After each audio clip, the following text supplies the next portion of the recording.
It is Thursday, January 30th. I'm Jamie Fitzpatrick in for Adam Walsh, and this is The Signal.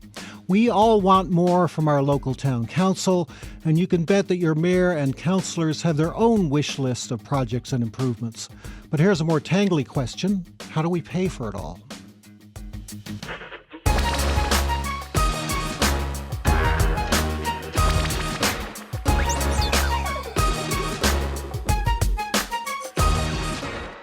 Right now, the math does not work for cities and towns in this province. Our communities have a revenue problem, and it's an urgent one. So while it might not be the most glamorous topic, we are talking municipal funding today. We're going to find out how the money comes and goes in our municipalities and where the crunch is being felt, and what a better system might look like. We have lots of folks checking in from communities around the province over the next 50 minutes or so, starting with St. John's Mayor Danny Breen. He'll be on the line just a few minutes from now. And I'm joined in studio today by Rob Nolan, CEO of Municipalities Newfoundland and Labrador. Good afternoon. Good afternoon. Thanks for dropping by. Thanks for having me. So we have a jam-packed lineup today, but if any of you out there listening want to have your say on municipal revenue and where it comes from and where it goes, or where it should come from and go, you can text us 709-327-8206. You can send an email to thesignal@cbc.ca, or you can leave us a voicemail at 709-576-5260. And we will air your thoughts on a future episode of the show.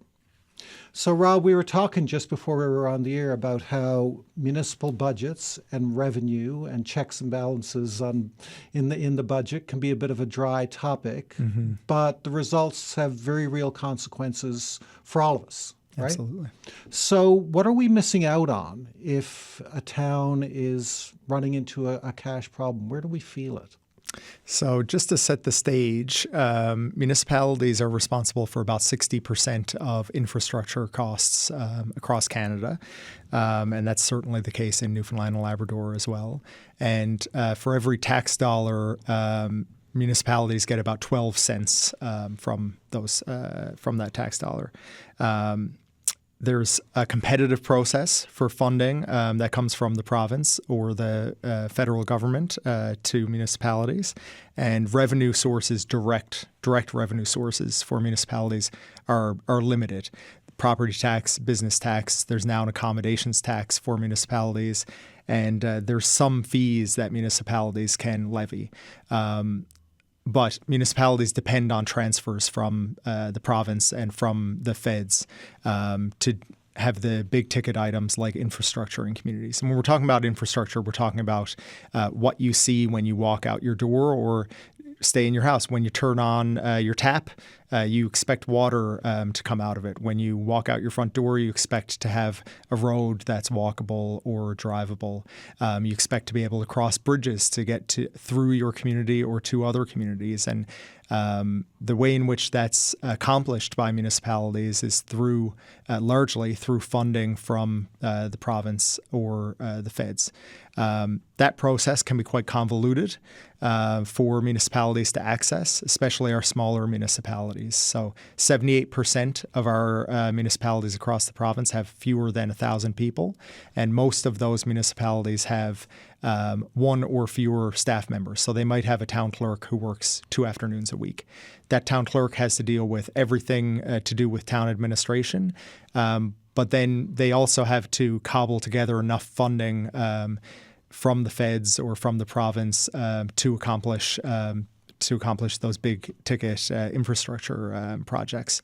That involves finding funding sources, writing the proposals, ensuring those proposals are up to the quality that's expected by the federal government and province.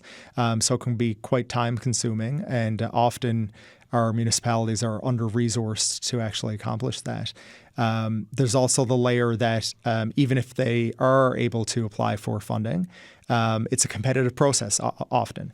So infrastructure funding from the federal government is competitive. So you might have multiple neighboring towns that are competing for the same pot of money just to accomplish the necessary infrastructure upgrades.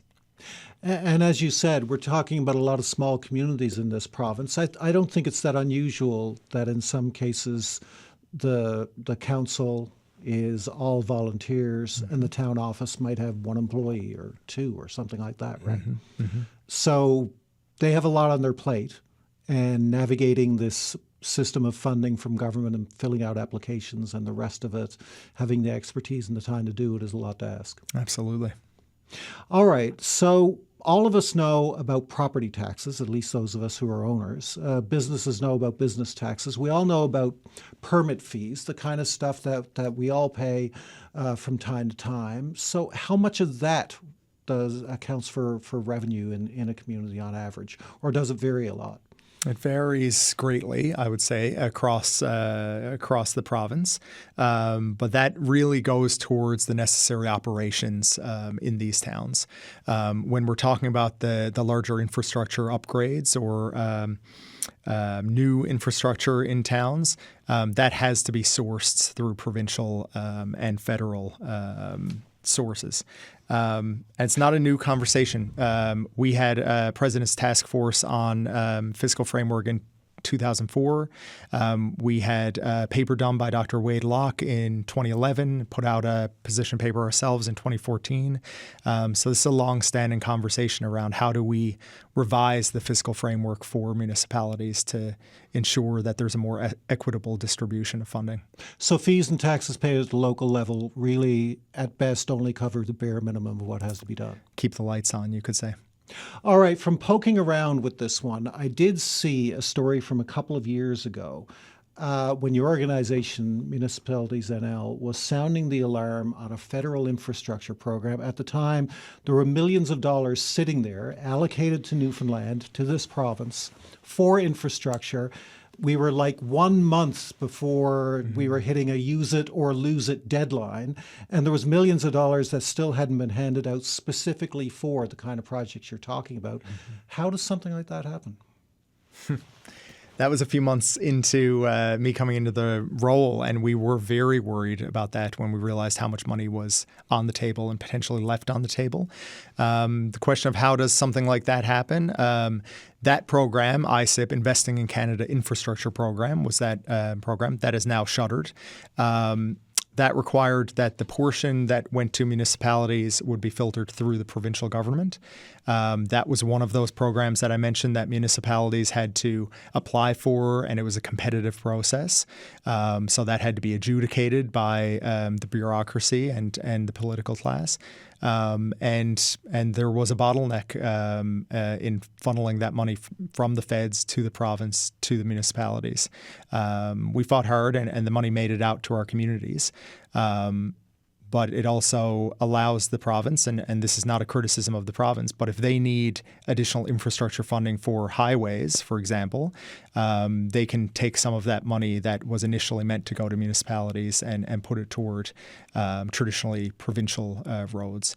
And that was done in that case. So a significant portion of what we were seeing being left on the table was used toward provincial highways, which means there's less money than intended making its way down to municipalities. Joining this conversation now is St. John's Mayor Danny Breen. He's on the line with us. Hi, welcome to the show. Oh, good afternoon.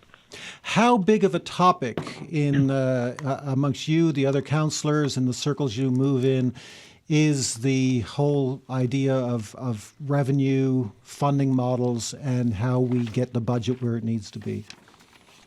Well, it's one of our biggest issues. I know we had a meeting with the Erie MHAs, the St. John's MHAs, a couple of weeks ago, and it was an issue that we spent a fair bit of time on.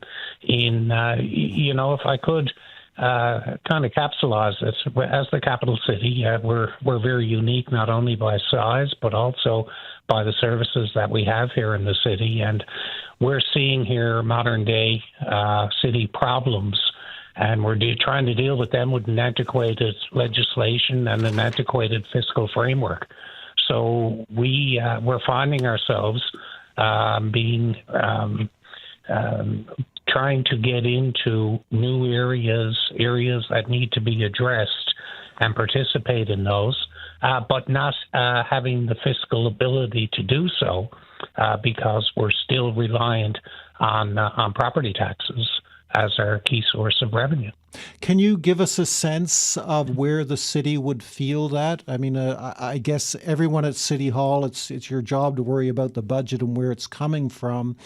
Give us a sense of why this is a concern for all citizens of the city. What are we missing out on?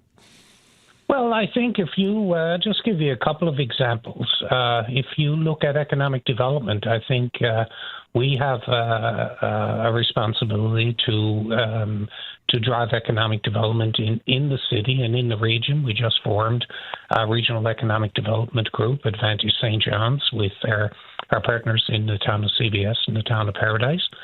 But when we invest in something, we don't get any share of that back to pay for that investment. So I'll use something that people will see, the Briar. So a Briar comes here and has an economic impact of $9-10 million. If we put in $300,000 or $400,000 to attract that, we generate business for the city, but we don't get any direct tax revenue from that. The province, in the meantime, puts in $400,000 or $500,000, and they'll get the HST revenue from that. So a way for us to participate is to get a portion of the HST increase from year to year, so that we can make investments and have the opportunity to get that investment back directly. Right now, we'd wait till there was a building that came out of it, so we could collect taxes on it for that feedback. For that payback. So we really do need to be participating in that. When you float these alternative ideas, do they tend to get a serious hearing at other levels of government? Yeah, so I think there is a willingness, and I'm hearing a new willingness from the federal government and from the provincial government to look at some ways. They recognize that municipalities' needs and what's being required and requirements from the public are changing. They also realize that that municipalities have growing demands, and their services that are provided here need to be funded properly. There's some things that I think are kind of easy. So I'll point to the road tax. We pay on our diesel a road tax in the diesel cost. That money was designed for upkeep of the roads. But when you think about it, we're paying that amounts to about $500,000 a year. Our buses and our city equipment, they travel on roads that are being kept up by the city. So that's an amount that would be very easy to transfer back to the city, because we're the ones that are actually doing the work that the tax was designed to maintain. The other area is in the area of water. We don't have meters on government buildings in the city, and really we're not getting the proper amount of water revenue to pay for the water that's being consumed by the hospitals and the like in the city, and there are services that are provided to people right across the province. But the residents of St. John's are paying the water, the cost of the water on that. Okay, those are a couple of pretty good concrete examples. Mayor Breen, thanks for joining us on this conversation today. Okay, thanks very much. Rob, are some of those ideas familiar to you?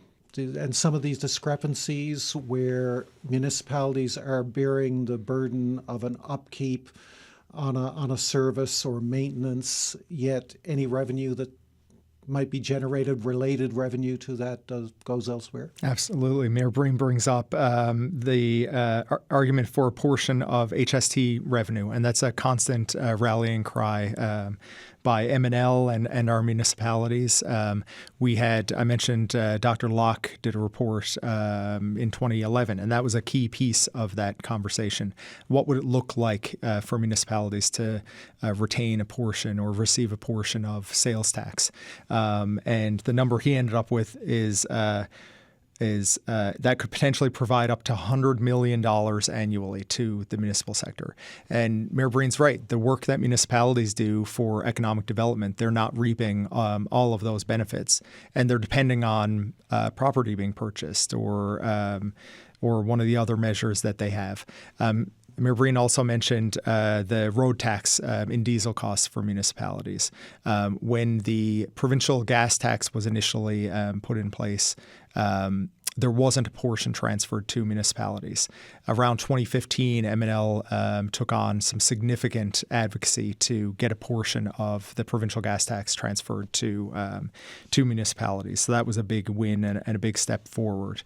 Another thing to do with HST is many provinces across the country give a full HST rebate to, or those provinces that have HST give a full HST rebate to municipalities for the HST that municipalities spend throughout the year. The federal government currently gives 100% rebate to municipalities, but the provincial government gives, I believe it's 54% rebate. So even moving to a model like other provinces where 100% HST rebate is provided would be significant for municipalities. All right. Also joining the conversation now is Mayor Dan Bobbitt of Paradise. He joins us on the line. Hi, thanks for being here today. Oh, you're welcome, Jamie. So, Mayor Bobbitt, what's the situation in Paradise? It's long been hailed as one of the fastest growing communities in this province. That should be very good news for revenue if you're adding businesses and adding homeowners. But how are your revenues matching up with your budget these days? Well, just quite similarly to what Mayor Breen just said, obviously our costs are constant and rising, obviously, and with growth, obviously, comes extra costs as well. I mean, we've got that extra road infrastructure to maintain. Some of our infrastructure is getting older as well, but we are, obviously growing and it's, significant growth. But again, that comes at a cost as well. So, you've got to provide those same services to those extra residents and roads and snow clearing and garbage collection. And as Mayor Breen said about the use of the fuel for to maintain all that infrastructure that we have to provide those services, it's a cost.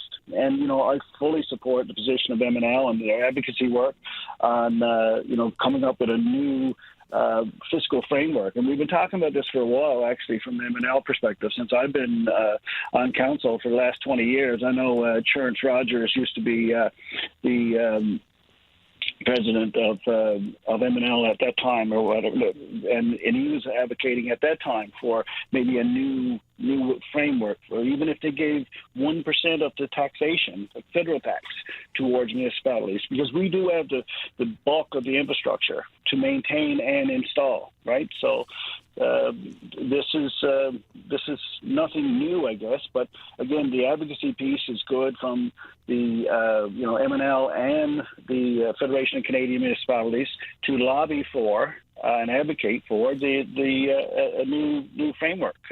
We need it, right? I mean, because right now you're looking at, from a Town of Paradise perspective, 80% of our taxes come from residential. So that's what we use to maintain, and we have some smaller amounts from commercial industrial, but that is our tax base, and it's all residential. And providing those services, there's significant costs, and the costs are continually rising. We feel the same pressures as the homeowner when the cost of everything is escalating.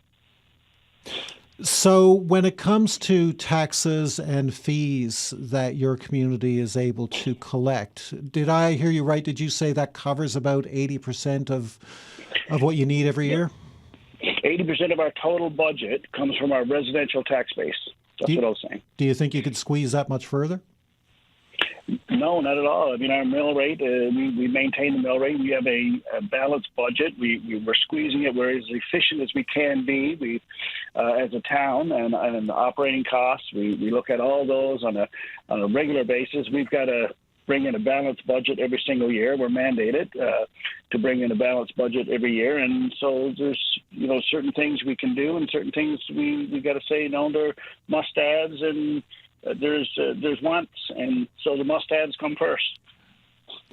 So then you could point to specific examples of upgrades, services, or projects that your community has missed out on because the revenue just isn't meeting up with your needs?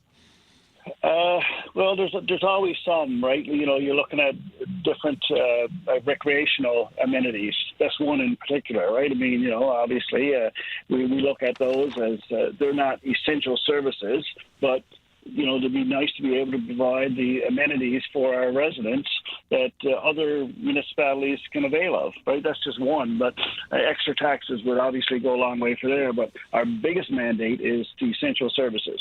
Those costs are increasing as well. And that's why, you know, for the fuel, as Mayor Breen said, for our vehicles, garbage collection, like I said, it's the new fiscal framework is needed. And any particular services we do, you know, we concentrate 100% on the essential services first, and then the others afterwards. All right. Thanks for outlining the situation in your town today. Thanks for joining us. You're welcome. Take care. That is Mayor Dan Bobbitt of Paradise, and I'm with Rob Nolan from Municipalities Newfoundland and Labrador to talk about the crunch in municipal funding right across the province right now. Rob, when we hear people like Mayor Breen of St. John's and Mayor Bobbitt of Paradise talking about how we need a new model, a new system, a new way to distribute more tax revenue or more revenue of any sort to individual municipalities, are all the municipalities in this province now kind of agreed on what that framework should look like, or is it still something that you argue about when you get together? What is the I guess the consensus right now on what that future system would look like? I would say the consensus is that a new fiscal framework is needed, and there's still a lot of work that needs to be done on what the design of that framework would be. It's interesting. Mayor Bobbitt and Mayor Breen are in fairly unique positions compared to most of the rest of the province. Northeast Avalon really is in a unique position because you do have towns that are growing. Most of the rest of the province, you have towns that are shrinking.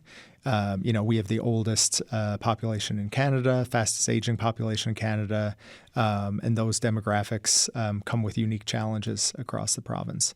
The FCM, Federation of Canadian Municipalities, that Mayor Bobbitt mentioned, they're advocating federally for a municipal growth framework, they're calling it. Municipal growth framework is a bit of a misnomer when you come to Newfoundland and Labrador, because really what it's about is this conversation of a new fiscal framework to more equitably distribute tax dollars, ultimately, government revenues. It's not an ask to increase taxes. It's an ask to have more equitable distribution. And that needs to take into account the towns like Paradise that are growing and experiencing unique challenges with that kind of growth, but also the small towns across Newfoundland and Labrador that want to sustain but are shrinking and need to shrink responsibly. So some of those towns are just fighting to keep what they've got? Mm-hmm. Mm-hmm. Is there a framework that would work for everyone? You just pointed out St. John's and Paradise, Mount Pearl, communities like that are in a quite different situation than some of the more rural, remote communities. Is there a system that would scale up and scale down and work for everyone? I think a big piece of the conversation, to go back to how we started, is how money flows to municipalities. Having it flow more easily to municipalities, not having as many barriers to that flow of money would help everyone. St. John's experiences challenges in accessing money for wastewater treatment just as much as a town like Flowers Cove does on the Northern Peninsula. The difference is St. John's has the capacity with staff, but they're also looking for a lot more funding, and they're more complex projects. So easing the flow of money, making it more consistent and reliable. That's not to say that municipalities, shouldn't be held to a level of fiscal responsibility. They're already doing that themselves, and want to be held to a certain level of accountability.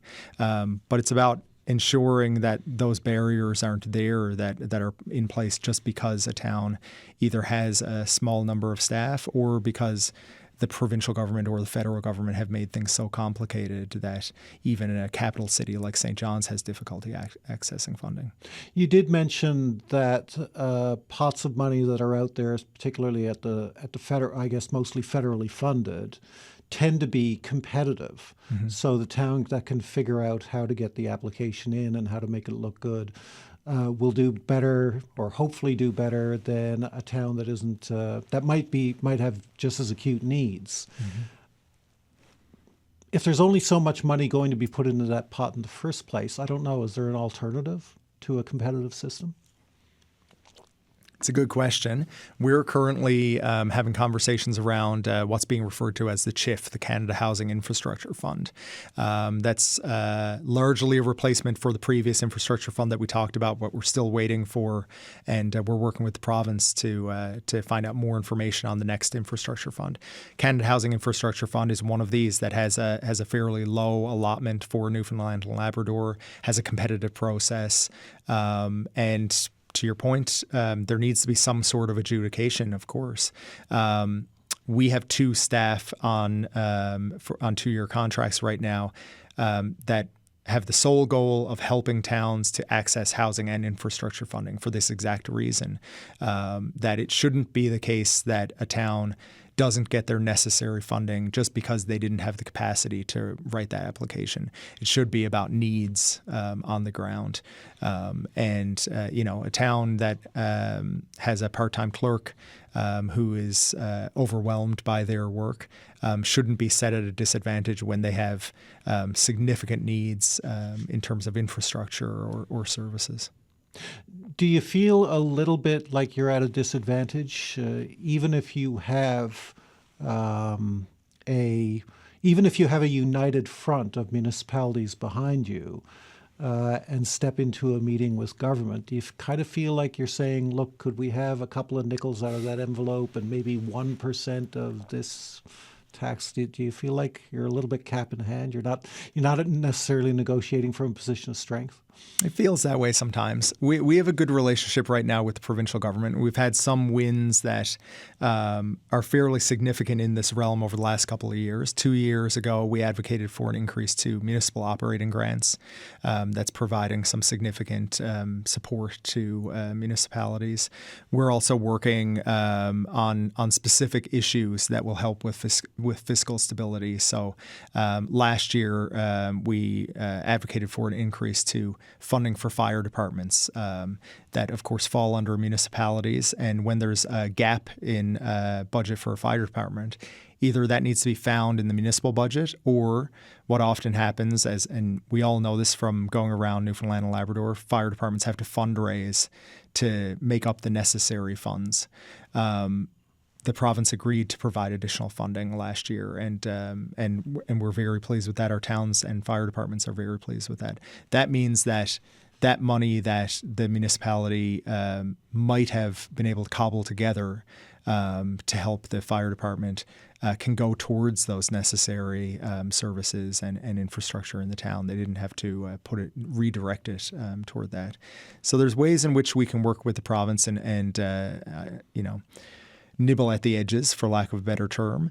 But it does require an approach that brings all orders of government to the table, which is a complicated process. And certainly municipalities do feel often like they're the small player at the table, even though we're the ones that impact residents most often and often most impactful. So yes. We feel like the little guy at the table sometimes, but right now we have good relations with the provincial government. Just from that last example you gave me, the fact that towns have to cobble together money to help ensure that they have a properly resourced fire department, that speaks volumes in itself, right? Mm-hmm. Mm-hmm. When you're talking about the health and livelihood of residents, it's a little scary right now that fire departments need to fundraise in order to meet basic needs.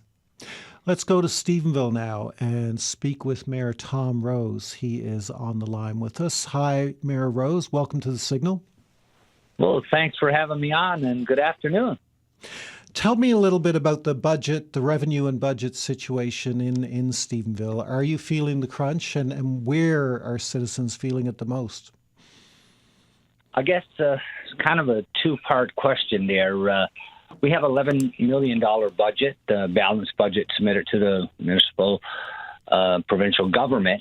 And But it's a real balancing act in identifying your core areas of responsibility. And these times are changing, as Bob Dylan said. One time municipalities were primarily, water, sewer, road, garbage collection.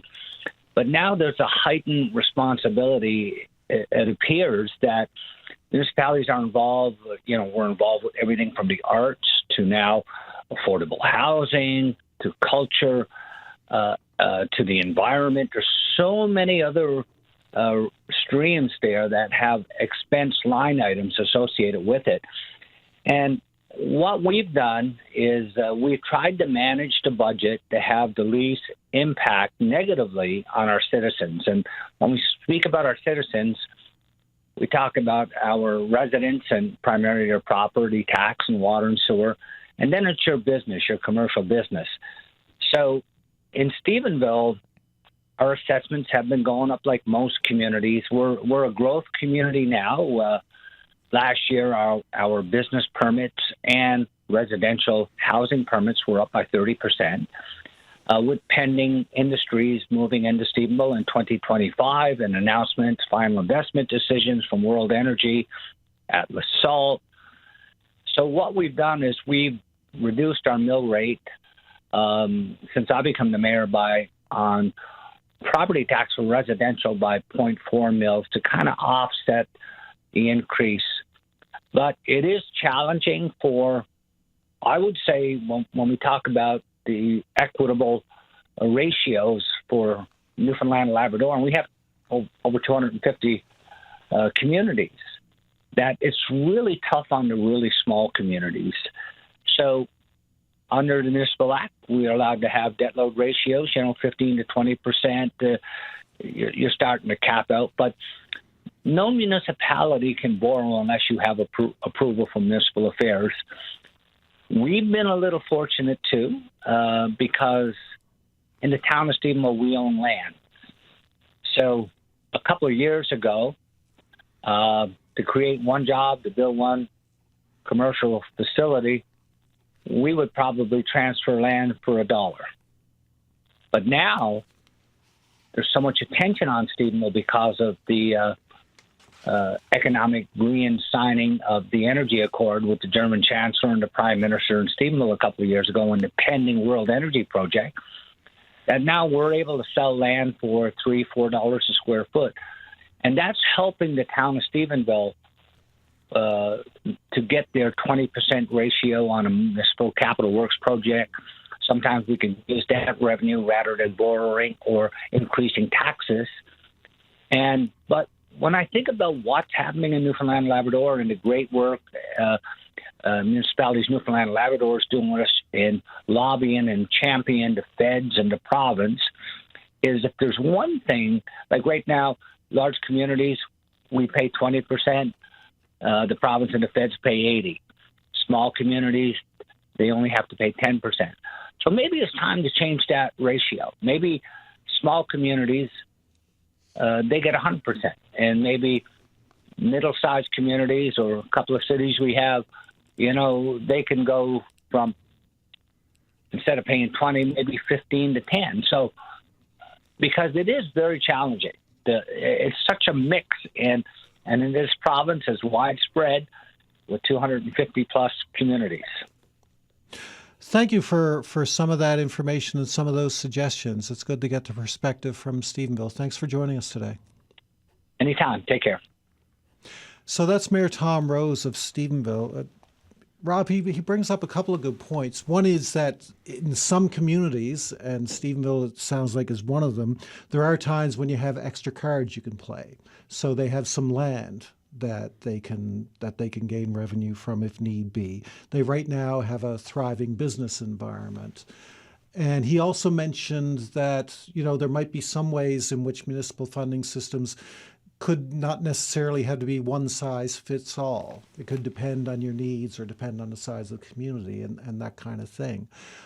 I guess any advantages that a community can bring into play when it comes to revenue in this day and age are kind of individual circumstances, right? They aren't system-wide, and we don't know how long those advantages might last. The land example is an interesting one that Mayor Rose brings up, and is certainly a trigger that is pulled by towns that are able to. But there's a lot of ifs in there, not the least of which being towns having access to the land being properly registered, and often there's Crown land confusion, for lack of a better term, around that land, which requires more administration.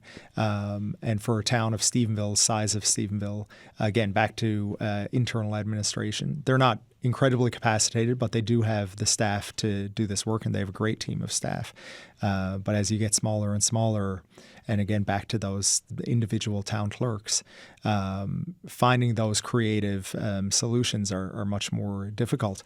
Mayor Rose also brought up the portion of funding that's required to be provided in small towns. It's at 10% currently. That can be quite significant for our small towns, even putting together the 10% for, again, those necessary projects. These are not wish list projects that these towns are doing. This is water and wastewater infrastructure. These are roads and bridges. These are things that residents expect when they move in or grow up in a town.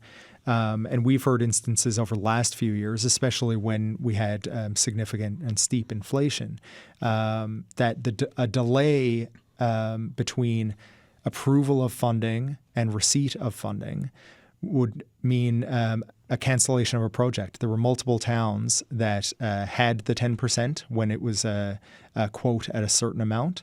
And then due to construction costs going up, due to inflation, by the time they were in receipt of the funding, the costs had skyrocketed so high that the town was no longer able to put in their 10%. So typically there's no sort of cushion built in for the possibility of costs going up or projects going, because we know the costs going up on these sorts of infrastructure projects is almost a given these days, right? Mm-hmm.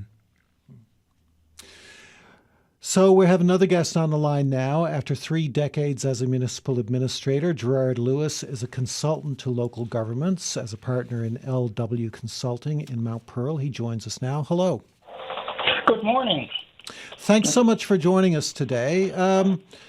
So what do you think of the current model? How municipalities collect their taxes, they go out looking for funding from other levels of government, and then they have a budget and that gets them through the year. Does it work? No, simply put, it doesn't work because it works fairly well for the larger urban centers who are fortunate enough to have businesses who pay substantial taxes to a municipality. That, together with the municipal property taxes and other fees and services and government transfers, does very well. They're still having trouble with it. But the smaller communities, what we see is banks closing, business closing as a result. Therefore, they're losing that. And what other way do they have to get taxes other than from property tax? And in my opinion, property tax, although it's the biggest source of revenue for towns, it is discriminatory to some sectors of those who pay property tax. Say, for instance, 2 people, seniors, been very fortunate of life to have a property that has escalated in price. And we know what happens when the price of property goes up because assessments are based on market values. Taxes go up unless the towns lower the mill rate. And I've often used the example of, 2 people, 2 seniors living in a home worth, say, $500,000, and they're using limited services. Down the street from them, there's another property valued $250,000, 5, 6, maybe 7 people there using service. Why should those seniors pay twice the amount of taxes in comparison to the services they use in comparison to the services the other has? So those are some of the challenges with that. The answer to finding an alternate source is extremely difficult because municipal property tax is the way all provinces within Canada collect the vast majority of their property. So that's a major challenge. What can be done to increase fairness, to make municipal tax represent services provided, and be fair and equitable to all classes? That's an extremely difficult proposition. You must have given it some thought. What do you think some of the highlights of a better looking system could be? I think, when you look at federal governments and provincial governments and the amount of taxes that they collect from taxpayers based on income, it should be shared more equitably among municipalities. So, like municipal operating grants, they have been increasing over the past 2 years, but they're nowhere where they need to be, in particular for smaller communities. That is a challenge for them to get their funding and even to have the staff with the expertise to do it, because they can only afford to pay so much for staff, and they are inundated with all of the regular operations, the basic operations of a municipality, let alone having the time to go and seek out those fundings and make the applications. And some of those applications are quite complicated. Some of them are very good, but even if they go out for funding that they pay 10% on, finding that 10% is a challenge. I know a lot of municipalities who can't afford to do it, don't have the expertise to do it, whereas larger municipalities have the funding to hire the staff dedicated for those. I talked to municipal administrators across this country, and I was talking to one at BC on the last project I was doing. Size of a population of about size of St. John's. He was telling me his people collected revenue and sourced it out, $2.5 million. So when you have the expertise, we know there's lots of sources of money out there, but you got to have the expertise and you got to have the time to do it. So that's a major challenge for smaller. I don't know the answer, to be truthful, but I think it may be time for a group of individuals who are familiar with municipalities or familiar with local service districts and who have some expertise to look at way funding is and see if there are some creative means of changing it to make it more equitable and fairer to all municipalities, in particular the smaller ones. Thanks for your thoughts on this today, and thanks for joining the show. Not a problem. You have a good day. Bye. That is Gerard Lewis. He's a consultant these days to municipal governments in Newfoundland and Labrador. Rob, we've been talking a lot about the situation that small communities are in and their limited capacity to put in all the time and the effort that it takes to go out there and access funds that might be available. I don't even know if I should bring this up, but could regional governments be part of the solution? Regional approaches must be part of the solution. Regional governments could certainly be part of the solution. Most of our towns across the province have shared service agreements with neighboring towns. So they're already collaborating, they're already working together. And any collaboration that towns do does reduce the overall cost of resources, whether that's the human resource cost or the fiscal cost to these projects. Gerard mentioned a couple of things. Banks closing was one, and that's a significant challenge that our small towns are facing right now. We're seeing, particularly Scotiabank across the province has announced they're pulling out of a number of different communities. Fogo Island was one. They now have a credit union, but the town of Bonavista had their bank branch close, and that has not been replaced. So everyone on the Bonavista Peninsula needs to travel to Clarenville. And that's not just a challenge for residents, but it's a challenge for towns as well. You'd be surprised by how many residents across the province pay property tax in cash, for example, which means that town offices have cash on hand, and then they need to do something with that cash.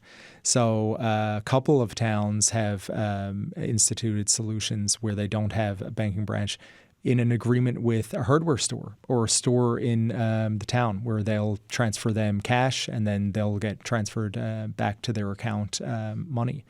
again, creative solutions that require time and human resources, even just to implement. That's not a challenge that would be solved by a fiscal framework, but it's an added layer of the challenges being faced by small towns. All right, next on the line, we had the mayor of Happy Valley Goose Bay. That's George Andrews, and he joins us now. Hello, welcome to the show. Good morning, or good afternoon. Thank you. We've been talking about revenues and revenue sources for municipal governments to fill out their budgets. What's the situation in Happy Valley Goose Bay? Have you been... Go ahead, sure. Yeah, no, it's not unlike other. We're challenged with, the revenue base where you can only tax people so much. We're challenged with, the creating new opportunities to look at revenue, but again, limited wise, time wise, and resource wise, to be able to search out and source out other incomes is difficult. We operate mainly on services that we provide, which are very minimal in terms of from a revenue perspective. But from taxation, from grants that we get, whether it's a payment in lieu of taxes from the federal government, or a very small municipal operating grant we get from the provincial government. So it's a challenge, and the rest comes from taxpayers and business owners. And it's a difficult challenge now for everybody. So from a council perspective, it's really difficult because we're dealing with aging infrastructure, and predominantly speaking, everything in my community is 30, 40 years old in terms of infrastructure for, water, sewer, that type of stuff. We have an old fire hall. We have, different challenges. Our arena's older, but, we put in a new community center. So, that costs us money. So, I think that going forward, some of the taxes that come from the provincial and federal coffers that they do need to be rerouted back to municipalities in some form or fashion in a long-term, sustainable manner, so that communities can use this for long-term planning. So to go year by year by year to trying to see how we can, increase taxes a little bit to, rob Peter to pay Paul in terms of a project that we need to do. But, many municipalities are faced with aging infrastructure, and that bill's not cheap. And a lot of communities, we're doing our best to keep taxes, where they can be, from an affordability perspective and from a realistic perspective in terms of, everybody wants everything, residents require and demand certain things. We could do it. But taxation wouldn't be reasonable. And that's the challenges that we face. And year to year in a budget process is about how achieving balance, to please sort of everybody with priority in mind. So, going forward, maybe if some of the taxation, you pay a federal tax, you pay a municipal tax, and out of that, you pay a federal tax and a provincial tax, but out of some of that could be earmarked by those government levels to come back to municipalities. And I think I'm hoping there's a big move afoot to get that done.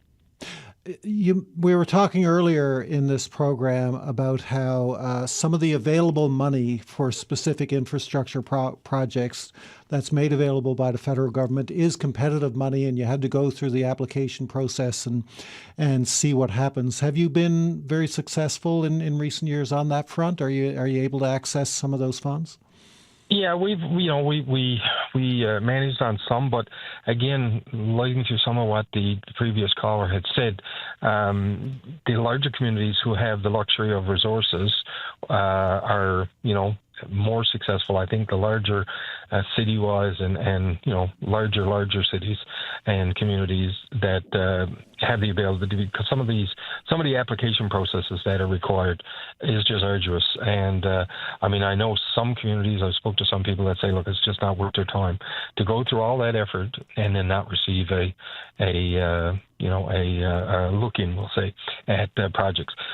We've been pretty successful with our multi-year capital works funding that we've been getting and trying to, tick off some of those projects that we need to. But, there is a huge demand.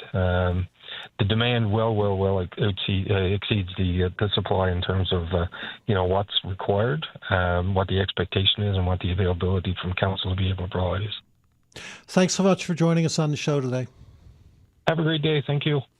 That is the Mayor of Happy Valley Goose Bay, George Andrews. Rob, it occurs to me that a lot of the revenue, or a lot of the funding, I should say, that municipalities are able to access these days does come in kind of a piecemeal fashion. Mm-hmm. You apply for a specific chunk of money to pay for a specific project. You mentioned earlier yourself and municipalities, Newfoundland and Labrador, going into government and, negotiating, almost one-time payments or one-time portions of money that municipalities can make use of. And I guess what I keep hearing from all the people we've talked to today is that we need a process in which you don't always have to be constantly filling out these applications and going into these negotiations. You need a year-over-year system that kind of runs itself as long as you stay on top of it. Is that fair to say? Absolutely. And Mayor Andrews touched on that with the need for more consistency and reliability around infrastructure. All of our communities have aging infrastructure. We're facing an infrastructure deficit right now. So any new infrastructure or upgrades to infrastructure, come at an incredible cost that we as municipalities don't know where the money's coming from. So we at M&L have been advocating for a number of years for a long-term infrastructure plan for exactly that purpose, so that communities can know where the funding is coming from and when the funding is coming. A really good example of cobbling together funding is Chapel's Cove a couple of years ago. They had to build a berm, and more communities are having to act in mitigation and adaptation for climate change, especially our coastal communities, of which we have many. And Chapel's Cove was multiple years trying to find the funding to build this berm, and they had to fund it through multiple funding sources. They had to cobble together proposals and really do deep dives just to find the funding source for that. And we know that with climate change, those sorts of needs are going to be more and more prevalent. So it's not just the existing infrastructure and the aging infrastructure, it's also the effects of climate change that are going to impact our communities. We've only got a couple of minutes left, but another thing that I think seems to emerge in a theme in all the conversations we've had over the last hour is a notion that from provincial and federal tax revenue that's collected, somehow portioning out a small percentage of that to municipalities could be the solution. Yes, absolutely. As we started out talking, municipalities on average get 12 cents on every tax dollar, but are responsible for 60% of the infrastructure. So things like we've talked about of a greater rebate in HST, a portion of the HST, a different arrangement with the gas tax. Those sorts of measures would be a great help and would be systemic level supports for municipalities and changes. Because you mentioned, we're nibbling at the edges, we're doing incremental changes, but this really requires a systemic change, and that's why we're calling on all orders of government to come to the table and talk through the future of this. It doesn't happen overnight, and I suspect they're kind of reluctant to share the pot that they of taxes they collect ever further. But are you optimistic? Always optimistic. Yes. Yeah. With the team that we have and the communities we have and, sitting at the table with Federation of Canadian Municipalities, there's strong voices around the table and a strong argument to be made. And as multiple mayors said today, you look at the demands on municipalities 25 years ago, they're incredibly different today. And we're dealing with, FCM talks about how we're dealing with 19th century fiscal framework in the 21st century needs of municipalities. So something has to change, and it's just a matter of when and how. Thanks so much for dropping by the studio today to talk about this. Thanks for having me. That is Rob Nolan of Municipalities Newfoundland and Labrador. That is it for today's show, folks. If you missed any of this conversation or want to recommend it to someone else, you can catch all our episodes on the CBC Listen app or on our YouTube channel, CBC Newfoundland and Labrador. I'm Jamie Fitzpatrick. This is The Signal. I'm sitting in today and tomorrow for your regular host, Adam Walsh. We will be back just after noon Island time on Friday. Hope you can join us then.